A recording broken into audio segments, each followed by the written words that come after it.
ज्यादातर कैंडिडेट जो हैं टेस्ट नहीं देते हैं क्योंकि उनको टेस्ट से डर लगता है। अब सवाल आता है कि टेस्ट से डर क्यों लगता है? टेस्ट से डर की वजह से ज्यादातर कैंडिडेट जो है वो टेस्ट ही नहीं देते हैं, या अगर टेस्ट देते हैं तो कुछ टेस्ट देने के बाद छोड़ देते हैं। देखो, सबसे इंपॉर्टेंट पहला जो डर जो मुझे लगता है वो है फियर ऑफ फेलियर। एक साइकोलॉजिकल रिसर्च हुई थी कि इंसान को सबसे ज्यादा डर किससे लगता है। तो इस रिसर्च में ये सामने आया कि इंसान को, बहुत सारी अलग अलग सर्वे हुआ, रिसर्च हुई, उससे ही पता चला कि इंसान को सबसे ज्यादा अगर किसी से डर लगता है ना, वो लगता है मौत से डर।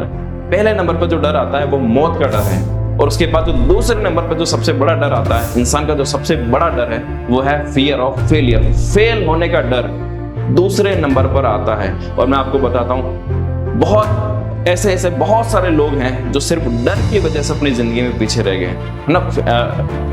और किसका डर? फेल होने का डर।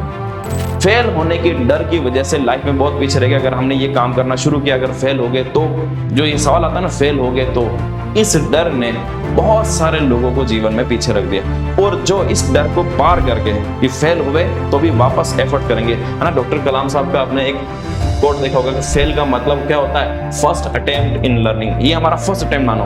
फेल ऐसा कोई व्यक्ति नहीं है जो बड़ा व्यक्ति बना वो फेल नहीं हुआ, सब फेल। पर जिसने फेल के डर को पार कर लिया वो बड़ा बन गया, और जो फेल के डर से पीछे हट गया वो कभी सक्सेस नहीं हो पाया। तो फेल तो ऐसा बड़े बड़े लोग भी फेल हुए हैं। तो फेलियर से नहीं डरना है। आप शुरू में टेस्ट देने जाएंगे, मार्क्स बहुत कम आएंगे, डिमोटिवेट भी होंगे, लेकिन गिव अप नहीं करना। आप लगातार टेस्ट देंगे तो धीरे धीरे जो डर है, परीक्षा का डर है, वो आपको निकल जाएगा। तो